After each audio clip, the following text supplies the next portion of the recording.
Olá pessoal, bem-vindos ao canal de inglês Você Fluente. Nas aulas anteriores estudamos as técnicas de pronúncia da letra T no inglês americano. Agora iremos estudar as técnicas de pronúncia da letra D também no inglês americano.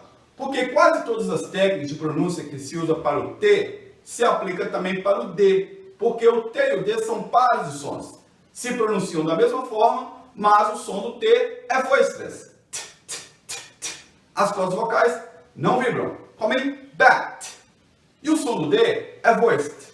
D, D, D, D. As cordas vocais vibram, como em bad. Vamos estudar então as técnicas de pronúncia da letra D no inglês americano, ok?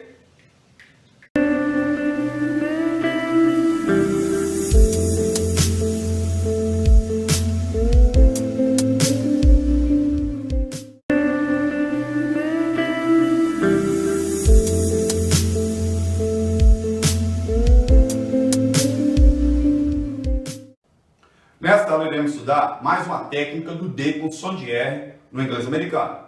Então, como o T e o D são pares de sons, da mesma forma que se usa a técnica para conectar palavras, quando a palavra terminar com vogal T e a próxima começar com vogal, se faz o link e o T passa a ter som de R, como em forget about.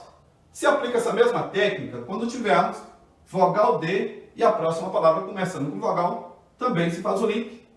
E o D também passa a ter som de R, como em afraid of. Porque essa é uma forma natural de um nativo americano falar. Porque eles falam no connect speech, geralmente conectando as palavras. E utilizando essa técnica, irá melhorar em muito a fluência do nosso inglês.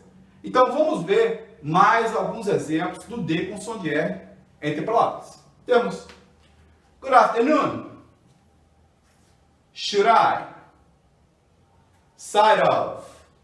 O E, geralmente, no final de uma palavra não tem som, então se faz o link, side of. Good at, right on, interested in, needed, good evening, I don't, started up, proud of, worried about, bad at.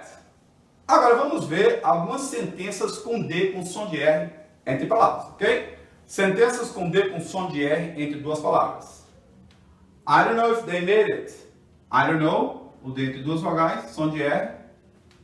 O T não tem som, NT, o K não tem som, se faz o link. Made it. O D entre duas vogais. I don't know if they made it. Why don't you ride on the bus? Why don't you? O D está entre duas vogais, o Y no final de uma palavra tem som de vogal. Don't you. TY, som de ch. Why don't you ride on? Ride on the bus. Som de R. Maybe you should add it to the shopping list. Should add it. Maybe you should add it. Dois som de R. D. How do you know that's not a good idea? How, som de vogal. Entre duas vogais, o D. How do you know that's not a good idea? Edison studied everything he could about science. Studied everything. O D entre duas vogais, som de R. He could about science. My dad is interested in sports. My dad is interested in sports. Então, esses foram alguns exemplos de sentenças do D com som de R, fazendo o link entre duas palavras. Se você gostou do vídeo, não se esqueça de dar um like e se inscreva nesse canal e fique por dentro das técnicas de pronúncia da língua inglesa, ok? Nos vemos na próxima aula. Bye, bye!